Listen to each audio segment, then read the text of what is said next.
Algo fundamental cuando estamos definiendo al yo, ¿no? Una de sus características centrales, y es que uno es un yo solo entre otros yos. El yo jamás se describe sin referencia a quienes lo rodean. Esto es muy importante porque tenemos que recuperar nuevamente nuestra verdadera dimensión humana, y nuestra verdadera dimensión humana es comunitaria, es decir, en este sentido social. ¿No? Nosotros que estamos rastreando la cuestión de la identidad, debemos de darnos cuenta que lo que nosotros podemos afirmar, ¿no?, como una identidad propia, es a su vez resultado de todos los factores que nos rodean y que en efecto nos van a ir configurando de una o de otra manera.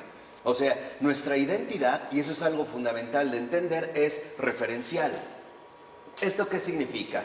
Que nuestra propia identidad depende de múltiples referencias a situaciones ajenas a nosotros, externas a nosotros, pero también en referencia a las relaciones humanas que nosotros hemos ido estableciendo a lo largo de nuestra propia vida. Entonces, aquí es muy importante, después, si el Señor lo permite, me gustaría, al terminar con Taylor, avanzar con otro intelectual contemporáneo, un vivo católico llamado René Girard. ¿Por qué? Porque él nos puede ayudar mucho a entender esta cuestión de las referencias y de qué manera hoy en día está jugando, digamos, estas referencias un papel bastante negativo. Lo voy a tratar de resumir brevemente, ¿no? Y es el hecho de lo que Girard llama el deseo mimético. ¿Qué es el deseo mimético? Que terminamos imitándonos unos a otros, pero en el sentido negativo. ¿Por qué? Porque nuestra identidad va a quedar configurada en base a la relación que se establecen con los demás. Entonces, esto es muy importante porque podemos darnos cuenta de algo. Si una persona hace algo mal, esta persona servirá como referencia para otros y entonces los inducirá a seguir un camino equivocado. Y más teniendo en cuenta que, como mostrara ya René Girard, si nosotros nos movemos en base al deseo mimético, o sea, al querer imitar a lo que vemos, entonces resulta que hoy en día todo se ha vuelto bastante caótico. No creo que puede ser como un complemento bastante de Charles Taylor y en general de la intelectualidad católica contemporánea. Entonces, si tenemos esto en cuenta, lo que vemos es que este es un punto sumamente importante de tener en cuenta, debido ante todo a la imperante aspiración moderna de la individualidad, la cual ha conspirado para producir una identidad que supuestamente lo niega. O sea, la individualidad nos hace suponer equivocadamente que somos seres aislados, sin relación alguna con los demás y que a fuerza, digamos, de mi propia condición individual, he tenido que ir forjando o desarrollando mi propia identidad. Pero esto es completamente falso. ¿Por qué? Porque nuestra realidad, nos guste o no, es una realidad compartida. Les decía, una realidad comunitaria, ¿no? Una realidad en este sentido social, comenzando por el núcleo más inmediato como es el entorno familiar. Desde ahí se configurarán muchos de los aspectos que nosotros desarrollamos y que en la posterior hora yo quiero trabajar con ustedes desde la espiritualidad para que entiendan el por qué hoy en día quizás se nos está dificultando tanto acceder a la auténtica experiencia cristiana, y después también en el entorno social en el que nos hemos desenvuelto, ¿no? El encuentro con ciertos profesores, con amigos, con vecinos y en el contexto, digamos, particular en el cual nosotros vamos viviendo. Entonces, es muy importante no seguir la vía equivocada de la supuesta individualidad. ¿Por qué? Porque nosotros no somos seres aislados, ¿no? De hecho, la supuesta independencia moderna del yo no es la negación rotunda del hecho de que el yo solo existe únicamente entre otros yos. Y aquí Taylor va a dar también un aspecto importante. ¿Quién soy yo? Para que podamos responder esta pregunta, y que es una pregunta sustancial para cualquier ser humano, tenemos que profundizar en el intercambio entre los demás hablantes. ¿Qué significa esto? Que aquí Taylor, como un buen filósofo analítico, o también, digamos, poseedor de un conocimiento de esta beta analítica anglosajona, va a apelar a la cuestión del lenguaje. Pero me parece que es muy importante reconocer que no solo nosotros establecemos un vínculo sustancial a partir de una comunidad de hablantes, o sea, a partir del lenguaje. También hay otras dimensiones que no están directamente vinculadas con el lenguaje, pero que sí al mismo tiempo condicionan nuestra propia identidad. Por ejemplo, las costumbres. Los usos y costumbres que podemos llegar a emplear en una determinada situación o en un determinado horizonte vivencial. O sea, dicho de manera más amplia, es verdad que el lenguaje establece ya vínculos sustanciales entre nosotros como comunidad, pero también la cultura va a jugar un papel fundamental. De hecho, yo defino quién soy, dirá Charles Taylor, al definir el sitio desde donde hablo. Y esto es algo importante. O sea, ¿cuál es el lugar específico desde el cual yo hablo, desde el cual yo me comunico? Por ejemplo, el espacio social, el árbol genealógico, el ámbito de las funciones sociales, en mis relaciones íntimas y cercanas con aquellos a quienes amo. Entonces, es muy importante darnos cuenta que nuestra identidad, como ya nos había comentado Charles Taylor en ocasiones anteriores, es un lugar, pero es un lugar que está interconectado con muchos factores. Por ejemplo, el espacio social. Por poner un caso, cuando venía el auge en la década de los 60, ¿no?, de la ideología marxista, quedaba clara que la identidad iba a estar en gran medida regulada por el espacio social, la clase social a la cual se perteneciera. Entonces empezaban a hablar, por ejemplo, en términos particulares de binomios, ¿no? Los proletarios contra los burgueses, los pobres contra los ricos. Y entonces eso parecía, ¿no?, establecer determinadas identidades que al mismo tiempo se van a ver complementadas por nuestro árbol genealógico, o sea, por nuestro entorno familiar, y también por el ámbito de las funciones sociales y por todas las relaciones cercanas, íntimas, que establecemos con todos aquellos a quienes amamos, o nos sentimos, por lo menos, afectivamente cercanos. Entonces, esto es bien importante porque en la modernidad se empezó a generar la ilusión de la autonomía, o sea, del aislamiento ontológico, como si cada persona fuera un ente aislado de todo lo demás que va desarrollando su propia identidad según sus propios recursos. Pero esto es totalmente falso.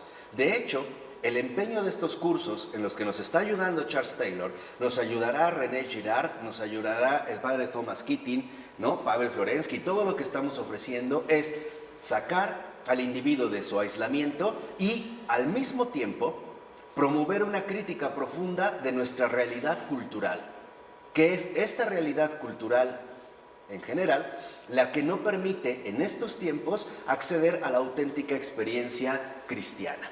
Entonces, necesitamos ya superar este ilusionismo de que mi identidad la he forjado yo solo, aisladamente. O dicho de otra manera, de que nos hemos formado como seres humanos según nuestra propia soledad ontológica, ¿no? Como si fuéramos seres aislados que nos definimos a partir de ser yo solo, ¿no?, o solo yo. Esencialmente, yo defino quién soy dentro del espacio de la orientación moral y espiritual en la cual existen mis relaciones definidoras más importantes. ¿Qué quiere decir? Que, de cierta manera, cada uno de nosotros define quién es dentro de este espacio que nos orienta tanto moral como espiritualmente. ¿Qué significa esto? Que lo moral se refiere en este sentido a nuestros comportamientos ordinarios, a nuestros comportamientos cotidianos, a esta serie de escala de valores que cada uno de nosotros va adquiriendo para vivir de una o de otra manera, ¿no? O sea, nuestra orientación moral es qué tipo de valoraciones establecemos para vivir en este entorno en el que nos desempeñamos. Por ejemplo, por poner un caso, en mi orientación moral, para mí, ¿quiénes tienen preferencia? ¿Los que me convienen o los que no me convienen? ¿De los que puedo sacar un provecho o simple y sencillamente de cualquier persona en general? Hasta valoraciones más inmediatas como aquellos que sostienen que su familia es primero. Aunque también es una mentira porque ni con su familia se aplican, ¿no? Pero al menos lo utilizan como una frase. Y espiritualmente, y aquí es, digamos, un aspecto que destaca Charles Taylor, se refiere a las convicciones profundas que cada uno de nosotros se supone, en teoría, hemos adquirido en conciencia. O sea, la dimensión espiritual son nuestras decisiones en conciencia, aquellos compromisos profundos con los que nos hemos comprometido de una manera, por lo menos, vuelvo a insistir, en teoría, coherentemente. Por ejemplo, lo espiritual se referiría entonces a toda la serie de creencias que hemos ido adquiriendo a lo largo de nuestra vida. Y que algunas hemos dejado, algunas hemos fortalecido, etcétera, pero que nos comprometen en conciencia. Por ejemplo, alguien que ha decidido ser vegano. Un vegano es la radicalización del vegetariano. El vegano, por ejemplo, en esta dimensión espiritual, ha tomado una decisión en conciencia. No ser partícipe del sufrimiento animal, de ningún tipo. Entonces, esto lo lleva, por ejemplo, a reconocer que no solo no va a comer carne, como lo haría un vegetariano normal, por decirlo así, sino que tampoco, por ejemplo, va a consumir productos animales, como la miel o los huevos de gallina. ¿Por qué? Porque el vegano, en esta orientación espiritual, cree que, por ejemplo, la producción de miel se da a partir de la generación de estrés en las abejas, o sea, de una explotación de estos animales. Entonces, al generar esta incomodidad, no lo hace. Y obligar a que una gallina ponga huevos es obligarla entonces a que se mantenga en un ritmo continuo de sufrimiento, ¿no? Y por eso tampoco va a comer derivados de lácteos. O sea, básicamente sí se va a limitar los veganos a semillas y verduras u hortalizas, nada más. Aquí vemos cómo esto espiritual también se va a ver reflejado en el ámbito moral. Yo no lo veo espiritual, lo veo moral. Eso es lo que voy. Porque lo espiritual tiene que ver con aquellas creencias o decisiones en conciencia a partir de la cual nos comprometemos. Y lo espiritual se va a ver reflejado en lo moral. ¿Por qué? Porque lo moral ya son las prácticas que complementan o en las cuales se manifiestan nuestras determinadas creencias. Por ejemplo, si espiritualmente yo creo que no voy a ser partícipe o no me comprometo con el sufrimiento animal, moralmente en las prácticas no voy a comer ningún tipo de alimento que involucre algún sufrimiento de los animales, por ejemplo. O sea, lo espiritual, por ponerlo a grandes rasgos, no es muy preciso, pero nada más para que quede más claro, lo espiritual sería lo que creemos en conciencia, mis creencias internas. Y lo moral serían mis prácticas externas. Cuando nosotros hablamos de nuestra orientación, quiere decir que nosotros hablamos de una situación compartida, es decir, de hecho ya social. Porque simple y sencillamente, desde que nosotros venimos al mundo, ya hay quienes nos han precedido. O sea, nosotros ya entramos a un espacio determinado de cierta manera. Esto es lo que va distinguiendo en gran medida las épocas, unas de otras. Por ejemplo, por ello es que podemos hablar del hombre del Renacimiento, o el hombre medieval, el hombre moderno o el hombre contemporáneo. Quiere decir que entonces la cultura en general se define como una situación vivencial compartida. Eso sería la cultura. Ahí es donde entra, por ejemplo, el aspecto social en la identificación de roles, que ahorita comentaban, ¿no? O sea, socialmente sabemos que hay algo que se tiene que cumplir en base a ciertos establecimientos, y esto se tendría que cumplir moralmente, aunque no necesariamente yo esté comprometido con este tipo de práctica. Por ejemplo, un policía podría ser que moralmente cumpliera con su trabajo, aunque no estuviera espiritualmente comprometido con la justicia, por ejemplo, y la honestidad. Que de hecho esa es una de las situaciones que hoy en día vivimos. Hay como rupturas, o hoy podríamos hablar de ciertas incoherencias. En gran medida, ¿no?, vivimos lo que no creemos, y lo que creemos no lo vivimos, ¿no? Hay como unas tensiones. Entonces, dentro de esta dimensión socialmente compartida, vivencialmente compartida, que llamamos cultura, también entraría, por ejemplo, la dimensión del ámbito o espacio religioso. Este espacio religioso, pensemos por ejemplo en lo que nos es más afín, el catolicismo. Hoy en día el catolicismo está como definido en gran medida de una manera equivocada. Por lo moral. Claramente, por las dos, tanto por lo moral como por lo que espiritual. Por ejemplo, hay personas que pueden participar de una celebración litúrgica y lo pueden hacer en base a usos y costumbres, moralmente. Por ejemplo, si alguien me invitó a una celebración, entonces voy. O incluso puede ser que, aunque yo participe moralmente, no esté realmente comprometido espiritualmente. O sea, mi creencia en este sentido no es fiel a aquella a lo que supuestamente yo me estoy adhiriendo. Si lo han visto ya, lo que hemos dado a través de estos cursos, ¿no? Y lo hicimos el año pasado y lo haremos con más intensidad este año, es un trabajo de ascética. ¿Qué, perdón? Ascética. O sea, ¿Qué es ascética? ¿qué es lo que estamos haciendo? Estamos purificando la realidad católica contemporánea. Eso es lo que estamos haciendo. Claro, eso es ascética. Ascesis es un trabajo de purificación. Lo que estamos haciendo ahorita es ascética. De hecho, como buenos hijos de Pavel Florensky, estamos haciendo el primer paso, purificación. Una vez que viene la purificación, viene la teoría, o sea, la profundización o la dogmática. Los planteamientos teóricos a los cuales decimos estar adheridos. Una vez que este paso se ha dado, de la ascética a la teórica, pasaremos a la práctica. ¿Cuál se supone que es la práctica? Pues el testimonio, ¿no? Y este testimonio, hoy en día es un testimonio, como siempre ha sido en términos cristianos, un testimonio, digo, martirial. Porque la propia palabra martirium significa testimonio. El mártir es el testigo. Ahora, ¿por qué hoy en día involucra un aspecto martirial, como lo vivió nuestro Santo Padre Pavel Florensky, por ejemplo? Porque involucra romper con todos los caminos equivocados que tanto en la moral como en lo espiritual se han ido apoderando cada vez de nuestra dimensión humana en general y cristiana en particular. Entonces, esto es lo que nos lleva a nosotros a darnos cuenta de que, dicho brevemente, nuestra identidad es algo mucho más complejo de lo que solemos pensar. Es algo muchísimo más intrincado que lo que podríamos llegar a suponer. Marco, ¿qué abarca la orientación espiritual? Mi orientación espiritual es toda la serie de creencias o convicciones profundas que yo he tomado en conciencia. Y que así debería uno de vivir. Claro. ¿Y moral? Y la moral es toda la serie de prácticas a través de las cuales yo manifiesto estas creencias.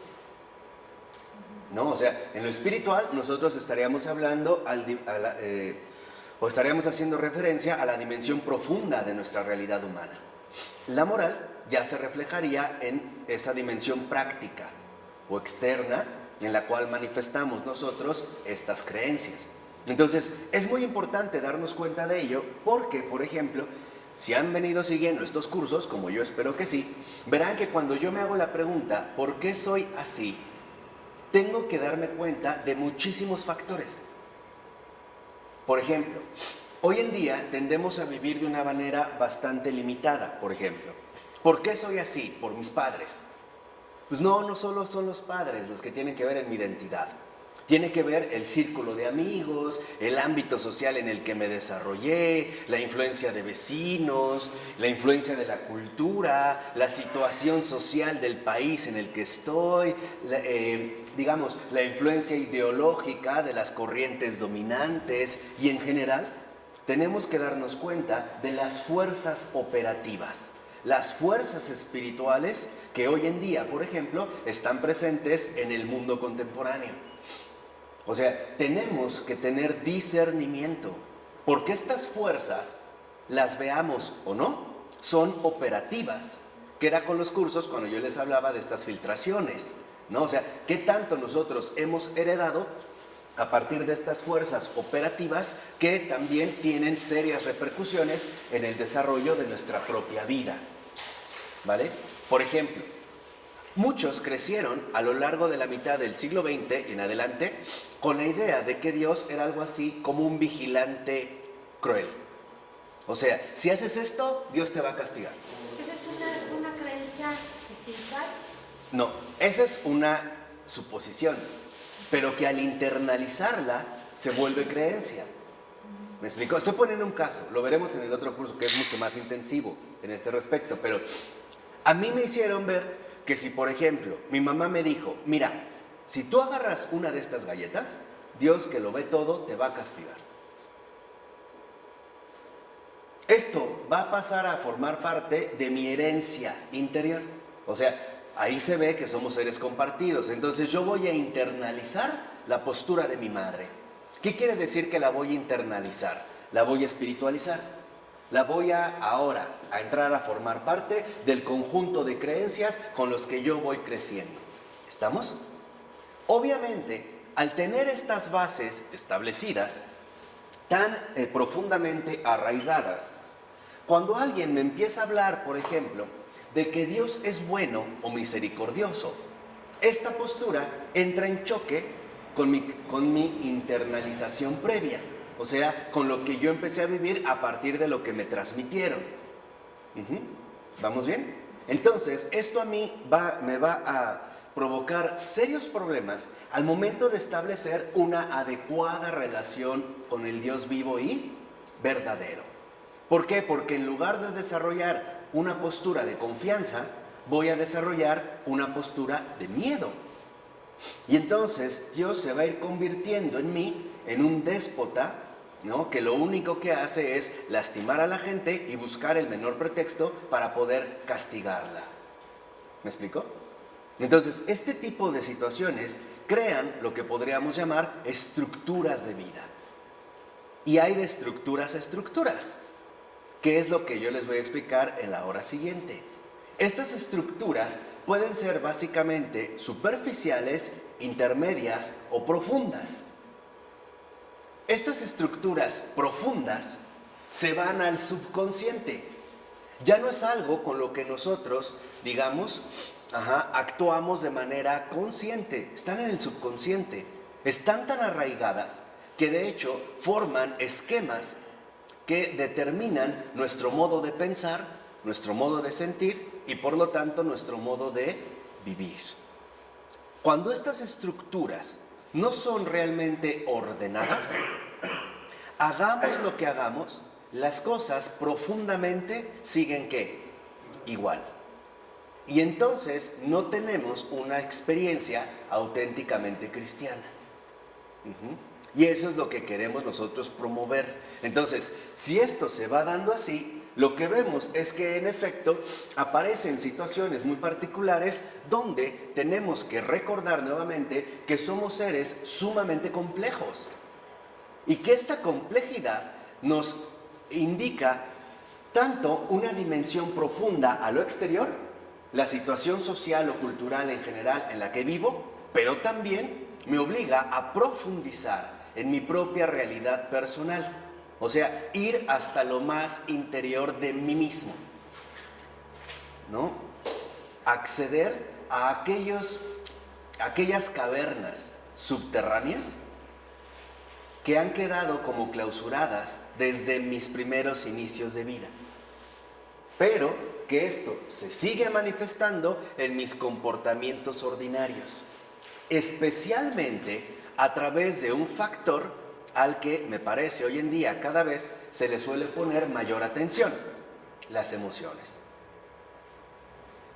Todas nuestras emociones no son más que reflejos de nuestras situaciones más internas, más profundas. Todas las emociones. Son reflejos De las situaciones más profundas que hay en cada uno de nosotros. Estas emociones, en general, se suelen como intensificar en base a muchos aspectos. Que insisto, lo veremos más adelante. Pero una, digamos, de las manifestaciones más características de estos desórdenes interiores pueden ser la tristeza, la ira o el enojo. Son, digamos, como las más representativas: tristeza, ira o enojo.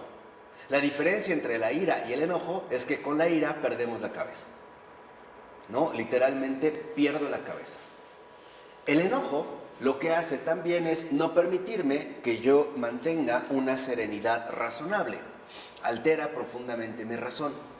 Y por lo tanto también se va a ver profundamente perjudicada mi propia voluntad. Entonces, este tipo de situaciones nos ayuda a entender, digamos, lo que va ocurriendo de fondo en cada uno de nosotros. Un ejemplo, hoy es muy común y además es muy triste que hay muchísima gente, más de la que podríamos suponer, que están convencidas que Dios no los ama. O que simple y sencillamente que Dios se ha olvidado de ellos. O que a Dios no le importan. Y luego no solamente a Dios, ni a la gente que los rodea, ni a sus padres, ni a sus amigos, ni a sus novios, sus novias, sus vecinos. Pero esto es algo real que se experimenta, o sea, no crean que solo es una idea, es una vivencia. Y como vivencia está arraigada, vuelvo a insistir, en aquellas profundidades subterráneas del alma humana, o sea, de nuestra propia condición humana. Y para ser realistas en esta condición, tenemos que darnos cuenta, por ejemplo, que es una condición humana sumamente herida. ¿Herida por qué? Por el pecado original. Miren, ¿qué es el pecado original? Me estoy saliendo un poco, pero es para que vean a lo que quiero que estudiemos la hora siguiente. Pero, ¿qué es el pecado original? El pecado original no es más que la experiencia dolorosa de la ausencia de Dios. Ese es el pecado original. A ver, otra vez, mejor. Sí, o sea, el pecado original es la experiencia dolorosa de la ausencia de Dios. Lo que nosotros vemos incluso en las Escrituras como la expulsión del paraíso. Ese es el pecado original. ¿Es el pecado original o es la consecuencia del pecado original? Por eso les dije, la esencia del pecado original es eso, que obviamente se convierte en algo compartido por nuestra propia condición humana. Esa es la experiencia profunda, la esencia del pecado original es la expulsión del paraíso. O sea, esta experiencia dolorosa, insoportable, de la ausencia de Dios. Ocasionada por una soberbia. Ah, claro. Desobediencia. Claro. Pero esa es la esencia. Ahora, esa esencia es lo que a nosotros nos ha dejado esa herida profunda. Y lo que nosotros tenemos que hacer es volver nuevamente a restablecer nuestra relación fundamental con nuestro propio Creador, que es una relación de confianza y amor. Y para ello hay que hacer un recorrido gradual. O sea, dicho brevemente, el único propósito de estas clases es ayudar a las almas. Por eso lo dijimos hace tiempo, está al servicio de la iglesia. Esta es una obra para la iglesia. Es más, si en algún momento la iglesia prohibiera los videos, no hay vuelta atrás, por ejemplo. Si dijera esto, no hay opciones. No hay de que sí, en clandestino, en secreto, no. Nosotros la ponemos a los pies de la muy santa Iglesia Católica. Y la iglesia dispondrá, es el servicio de esta iglesia, ¿no? Que nosotros ofrecemos como miembros de esta iglesia. Entonces, es muy importante reconocer todo este tipo de situaciones porque a veces no comprendemos por qué estamos viviendo de esta manera. Aunque no quiero, aunque me esforzaría en vivir de otro modo y simple y sencillamente no puedo. Hay algo que no me lo permite o pareciera que nuevamente regreso a los hábitos a partir de los cuales mi vida se ha visto frustrada una y otra vez. Por más que me empeño en ser de otra manera, por más que me empeño en salir adelante o buscar alternativas curativas, ¿no? Desde, no sé, terapias psicoanalíticas, de estos como ejercicios emocionales o la reflexión, o incluso física mental, e incluso, ¿por qué no?, la superstición en su muy alta gama de posibilidades con la que hoy podemos contar, poniéndome esto, quitándome aquello, usando estas piedras, usando la casa en base a cierta orientación energética, ¿no? ¿Por qué? Porque hoy en día lo que el mundo requiere es sanación. En este mundo en general, el mundo está pidiendo gritos ayuda, pero como en gran medida los católicos no la damos, pues hay otros que están aprovechando esto. Engañar a la gente con supuestos remedios curativos que en realidad lo único que hacen es enfermarla todavía más. ¿Por qué? Porque no vienen de la luz. O como los cristianos, ¿no, Marco? En un sentido. Sí, también. O sea, esta cuestión emocional donde, claro, salgo muy alegre, pero en el fondo en realidad no ha cambiado absolutamente nada. Entonces, nosotros no podemos permitir No podemos seguir permitiendo que esto continúe. ¿Por qué? Porque nosotros somos servidores de Cristo. Y esas almas son de Cristo. Y no podemos permitir, y lo digo abiertamente, que nada ni nadie le arrebate lo que es de Cristo. Y para eso estamos nosotros, para dar la vida, si es necesario. Si no tenemos esta disposición, estamos perdiendo el tiempo en la iglesia. Estamos buscando una zona de confort donde cubrir ciertas carencias internas. Nuestra prioridad es la sonrisa de Cristo. Y si nosotros somos cristianos, somos servidores de Cristo. Y si somos servidores de Cristo, es porque estamos al servicio de Cristo. Y el servicio que se le presta a Cristo es un designio de salvación. Y ese es nuestro servicio, Y ese en general es el servicio de cualquier católico. O sea, no crean que es nada, algo ahorita sorprendente. Es el servicio de cualquier católico. Por eso nuestra prioridad, tal y como nos enseñó ya el esquema fundamental Pavel Florensky, es trinitario. Primero Él, es decir, Dios. Desde ahí está la base. Primero Él. Ahí es donde hay que poner las raíces, la base, ¿no? Lo sólido. Después tú, es decir, el prójimo. ¿En qué medida yo estoy llamado a servir? ¿No? A existir, a salir de mí mismo para ponerme al servicio. Ya una vez les dije lo que es existencia. Al último yo. Este es el esquema, digamos, sano y auténtico de la vida humana. Cuando este esquema se ve alterado, toda nuestra vida se va a ver perjudicada. Por ejemplo, si en lugar de poner primero a Él, me pongo yo, entonces voy a vivir a partir de un centro egocéntrico. Y este egocentrismo no me permitirá contemplar la realidad tal y como es, sino que me llevará a distorsionar toda la realidad que en general, ¿no? O de la cual también formo parte. Y esto no solo me perjudicará a mí, en realidad nos perjudicará ¿a quiénes? A todos. Piensen, por ejemplo, este caso para que vean. Una persona homosexual que en conciencia sabe que es homosexual. Y por cierto, la homosexualidad no es un pecado, Como tal no es un pecado. No es un pecado. ¿No?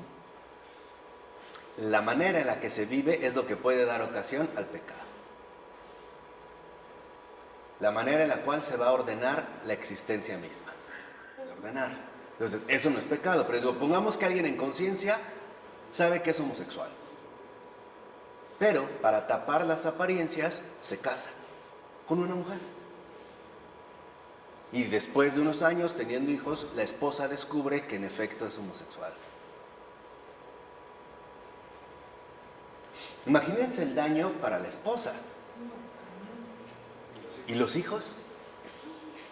¿Y los amigos o familiares cercanos a esta mujer, a estos hijos? ¿Y los amigos de los hijos de la escuela cuando vean esta vida destrozada? ¿Qué pasó? Por eso les decía que desde ahí viene el punto. Ahora, si en lugar de ponerlo primero a él, pongo al tú, al prójimo, entonces voy a ingresar en una relación de desordenada dependencia. O sea, cuando quiero divinizar a la otra persona, convertirlo en un Dios, y me voy a ver seriamente frustrado. Las personas que dicen, sin ti no vivo, algo por ahí no anda bien. Algo por ahí no está funcionando. ¿Por qué? Porque entonces esta, digamos, secuencia fundamental de primero él, después tú, al último yo, no está ordenada. Y queremos convertir al hombre en un Dios. Y con lo que nos vamos a topar es con una decepción bien profunda. Porque a veces le queremos exigir al hombre, o sea, me refiero al ser humano, ¿no? A nuestro prójimo, que nos dé lo que no puede. Seamos sinceros, el corazón humano fue creado para lo ilimitado, El corazón humano no se conforma con menos. Y eso es lo que el corazón humano siempre quiere más, ¿o no? Más belleza, más fuerza, más vigor, más amor. Incluso desde aquí viene la base, el por qué también a veces podemos desear más riqueza o más dinero. Y esto es parte de nuestra ansiedad. Y si nuestro deseo es ilimitado, solo alguien ilimitado lo puede realmente satisfacer. Y eso solo es Dios. Por ejemplo, los que quieren satisfacer su deseo ilimitado fundamental a través de las mujeres o de los hombres, nunca quedan satisfechos. Nunca van a quedar satisfechos. Al contrario, van a quedar reducidos a una especie de figura. Se cansa. Sí, a una figura desgastada como Hugh Hefner, ¿no? El fundador de Playboy. 500 mujeres preciosas en la mansión de las conejitas. Pero es un hombre desgastado, o sea, no puede estar con las 500. Eso es un deseo desordenado. Claro. Pero lo que quiero que vean es que nuestro deseo ilimitado no es lo que está mal. Lo que puede estar mal es con qué lo quiero satisfacer. No sé si me explico. O sea, el querer es bueno. ¿Qué quiero? Eso es donde podemos fallar. O sea, todos queremos de alguna manera ser felices, o vivir bien, o estar en paz. ¿Pero a través de qué? Eso es lo que va a cambiar finalmente todas las cosas. ¿Por qué di este como breve paréntesis? Bueno, ni tan breve, ¿no? Pero importante. Porque esto es lo que perfila los significados de mi situación definitoria. Y este es ya un concepto que nosotros debemos captar muy bien. Mi situación definitoria. ¿Qué me define? Me definen toda la serie de experiencias que yo he adquirido desde el momento de mi concepción, desde ahí. En la otra hora trataré de explicarles por qué. Porque no solo vienen con la cuestión de la razón. O sea, las experiencias de mi vida no solo vinieron cuando yo tenía razón, vinieron desde antes, desde una etapa prerracional, por ejemplo. En el momento ya de la concepción, desde ahí ya se empiezan a definir todas las situaciones que en efecto me van a llevar a establecer un tipo particular o no de identidad. Entonces debemos de ser muy cuidadosos con nuestra propia situación definitoria y por lo tanto con los significados que esta situación conllevan para mi propia existencia. Un ejemplo, la situación definitoria de un hijo que vive sin padre o sin los padres no es la misma de alguien que vive con los padres. Es una situación distinta. Y esto tendrá repercusiones tarde o temprano. ¿Por qué? Porque lo que vemos es que establecemos, por ejemplo, compañeros de conversación. O sea, quiere decir que nosotros empleamos el lenguaje, pero al emplear este lenguaje, también nosotros transmitimos ciertas experiencias de nuestra propia situación definitoria. Dicho de otra manera, lo que nosotros hablamos, lo que nosotros decimos, va cargado de vivencias particulares. Y esto lo vamos nosotros a ir reflejando. Sí, o sea, todo lo que nosotros hablamos, lo que decimos, lo que expresamos, va cargado, ¿no?, de vivencias muy personales. No es inofensivo. Por eso nosotros podemos ver que hay personas que nos pueden hablar de algo de su vida y nos conmueven. No nos conmovió su discurso. Nos conmovió la fuerza vivencial que estas palabras traen consigo. O sea, la carga afectiva, pues, que conllevaban estas palabras. Por eso es que va a insistir Taylor que el lenguaje que compartimos es un espacio común, o sea, realmente público. Y aquí es donde aparece este factor fundamental que yo les había dicho. En el lenguaje adquirimos aquella experiencia donde nosotros compartimos un espacio en común. Entonces, lo que vemos es que en efecto, en nuestro lenguaje, ¿no?, establecemos un lenguaje común. Y les decía, esto tiene que ver con los estudios filosóficos acerca del lenguaje. Pero lo que es importante es que este espacio común, en el cual nosotros nos vamos desenvolviendo, involucra a su vez los significados de mi situación definitoria personal. O sea, lo que hemos vivido a lo largo de nuestra vida, ¿no? Aquí quisiera pasar esto del lenguaje. Y lo que podemos ver es que por eso Taylor va a hablar de la urdimbre de la interlocución. La urdimbre es la manera en la cual se tejen ciertos hilos. Es como una especie, digamos, como de fabricación de telas. Hay que hacer una urdimbre donde se van pasando ciertos hilos verticales, horizontales, ciertos nudos para que adquiera cierta consistencia. Exacto, ¿no? Como irlos entrecruzando. Esa es la urdimbre. Entonces, cuando Taylor habla de la urdimbre, que es el concepto que utiliza de la interlocución, Se refiere a la situación original que proporciona sentido a nuestro concepto de identidad. ¿Por qué? Porque se supone que cuando nosotros hablamos, lo hacemos desde un lugar, ¿no? O sea, desde un contexto, pues, desde una situación compartida. Pero al mismo tiempo, ¿a quién es a quien me estoy dirigiendo? ¿En qué situación, por ejemplo, se encuentra?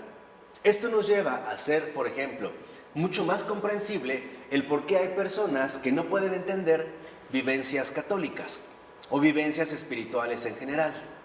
O sea, no tienen, digamos, como en este urdimbre, no tienen como la referencia fundamental para entender ciertos acontecimientos, ¿no? Por ejemplo, cómo a veces los familiares o los padres de familia no pueden entender el por qué un hijo o una hija renuncia al entorno familiar para irse a un monasterio o un convento o aceptar la vida sacerdotal. O al revés, hay personas que simplemente no entienden por qué un católico vive la caridad de esa manera y no de otra. No tienen, digamos, como las bases completas. ¿Por qué? Porque la completa definición de la identidad de alguien incluye, por tanto, no solo su posición en las cuestiones morales y espirituales, que ya mencionamos, sino también una referencia a una comunidad definidora. Exactamente. Esta comunidad definidora es justamente la cultura en la cual cada uno de nosotros está inmerso, nos guste o no nos guste. Esta comunidad definidora, o sea, nuestra cultura, es lo que a su vez también establece una serie de cultos humanos, ¿no? Podríamos decir nosotros nuestros cultos sociales. Y por lo tanto también se empiezan a fomentar un montón de ritualizaciones cotidianas.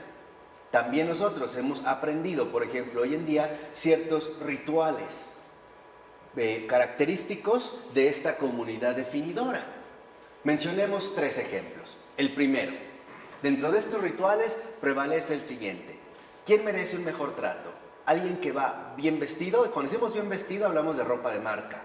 A alguien que no viste bien. ¿Quién tendrá preferencia? Que va bien vestido. Segunda ritualización.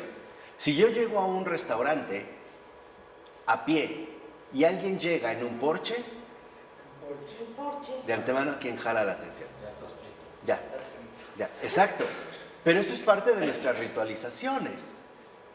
Según tercer ritualización. ¿Cuál es el principio básico en las relaciones humanas? ¿La honestidad o la hipocresía? No. Hoy en día no es cierto. Es la hipocresía, de muchas maneras, ¿no? Lo que podríamos llamar diplomacia o respeto. O sea, el hecho de que lo hacemos en base, ¿no?, a ciertas conveniencias o a ciertas posturas. Exacto. Hoy lo que buscamos es quedar bien. Es un engaño. Por eso hoy, por ejemplo, los noviazgos quedan tan profundamente decepcionados en un corto lapso de tiempo, porque se presentaron como lo que no eran. Y al ir descubriendo lo que eran, obviamente lo primero que ocurre es que nos asustamos y nos dan ganas de salir corriendo, ¿no? Y después nos sentimos como hasta ofendidos. Pero lo que vemos es que esta comunidad definidora, precisamente vemos como identidad e interlocución, ¿no?, esta comunidad que nos va definiendo, van precisamente de la mano. Ahora, esto se ha ocultado debido a las concepciones modernas basadas en el individualismo, que presentan a la persona humana, al menos potencialmente, como ensimismada, o sea, puro ego, que solo piensa en sí mismo, declarando su independencia, autonomía, con respecto a la urdimbre de interlocución que originalmente la formó. Dicho de otra manera, hoy tal parece que en las concepciones modernas se pretende negar el origen mismo del ser humano. Su origen compartido, su origen definitorio y por lo tanto también su realidad identitaria. O sea, las fuentes reales a partir de las cuales es que brota nuestra propia identidad. De hecho, la modernidad pretende negar la situación original de la formación de la identidad. Y en este sentido, tal parece que quisiéramos al menos aparecer como muy cartesianos, ¿no? ¿En qué sentido muy cartesianos? En el sentido de que seríamos capaces de empezar de cero, a partir de mí mismo, buscando la propia base de mi cogito. ¿no? Poniéndolo, como diría Descartes, todo en duda. Vamos a dudar de todo, todo lo vamos a dudar. No nos sirve, vamos a buscar un principio fundamental en nosotros mismos. Interlocución, lo que nosotros manifestamos es un lenguaje compartido que involucra también ciertas formas de vida, ¿no? Eso Wittgenstein, por ejemplo, ya el Wittgenstein maduro, en las investigaciones filosóficas decía algo muy fuerte al respecto. Juegos de lenguaje y formas de vida van de la mano. Entonces, lo que nosotros hablamos es también de alguna manera lo que hemos vivido o intentamos vivir. Y estas vivencias, a su vez, van llenas de ciertas cargas afectivas o emocionales que configuraron este tipo de vivencia en particular. Esto es lo que hoy en día se pretende anular, les decía, como el estilo cartesiano, donde vamos a dudar de todo. La postura opuesta, por ejemplo, la tenemos en un John Henry Newman. John Henry Newman, en lugar de decir hay que dudarlo todo, decía Newman, hay que creerlo todo. Ver, esa es la apertura, o sea, hay que creerlo todo. O sea, hay que creerlo todo, menos a mí mismo. Es justo la postura que contraria, ¿no? Mientras Descartes tal parece que se queda ensimismado, Newman rompe con este ensimismamiento y también, por supuesto, con la autonomía, precisamente para poder recuperar de nuevo nuestra auténtica identidad en su situación original. ¿Por qué? Porque en gran medida, y esto es algo fundamental, la situación original de cada uno de nosotros también presenta vivencias ajenas. O sea, lo que los demás han vivido también nos lo han transmitido. Y el problema es que nos lo han transmitido en una edad en la que no podíamos hacer nada más que recibir. Y muchas veces veremos que tenemos que romper con estas transmisiones adquiridas desde muy temprana edad. ¿Por qué? Porque hay gente que lo dice, por ejemplo, más o menos lo intuye y dice, bueno, es que a mí así me educaron, ¿no? Pues a mí es lo que me enseñaron. Y ya, y ahí se queda.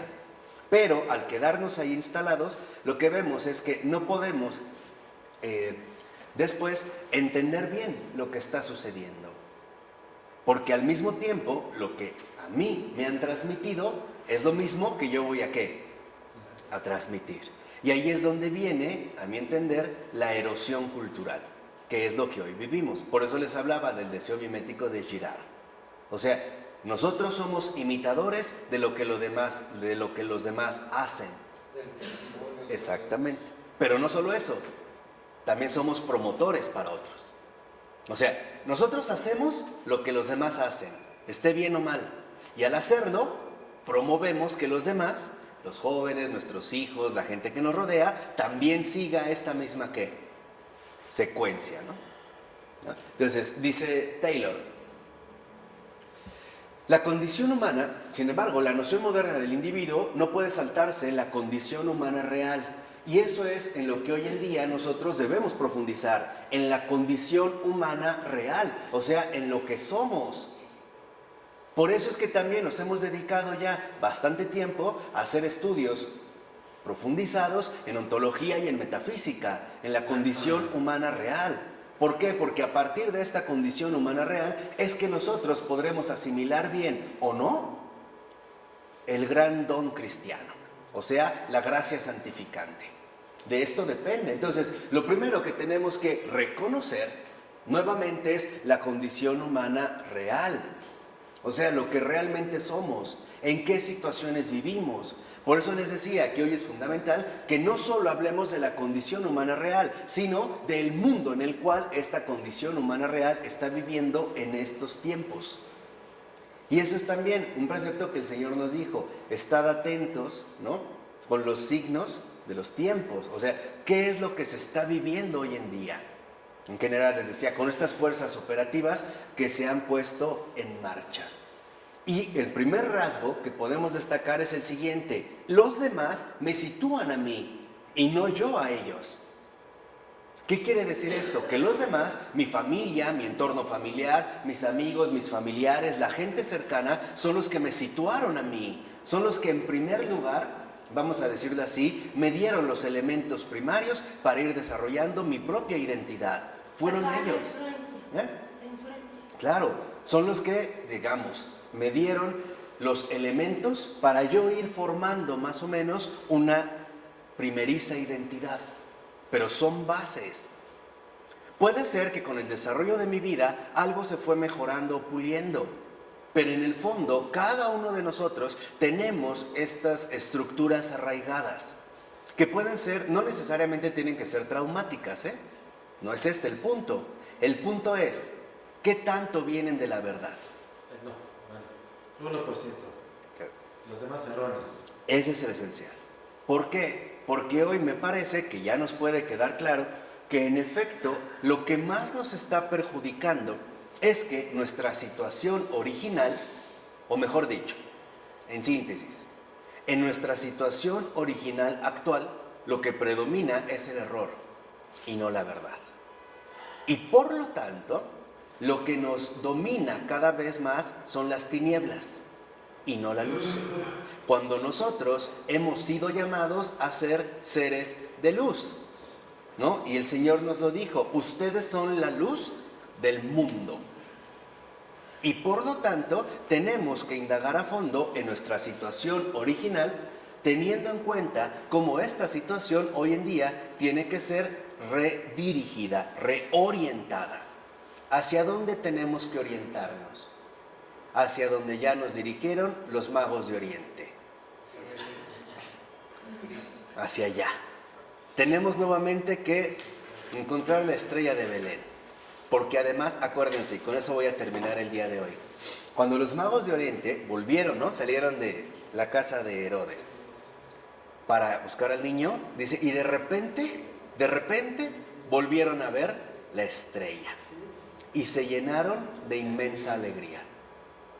Y eso es lo que el Señor nos ordena. Es una orden en estos tiempos. Inmensa alegría. Porque es la única manera en la que vamos a vencer el mal y las tinieblas. No hay otra forma, ¿eh? No hay otra manera. Y para ello tenemos que aplicarnos seriamente en todo lo que podamos. ¿De acuerdo? Bueno, vamos a dejarle hasta aquí. En nombre del Padre, del Hijo y del Espíritu Santo. Amén.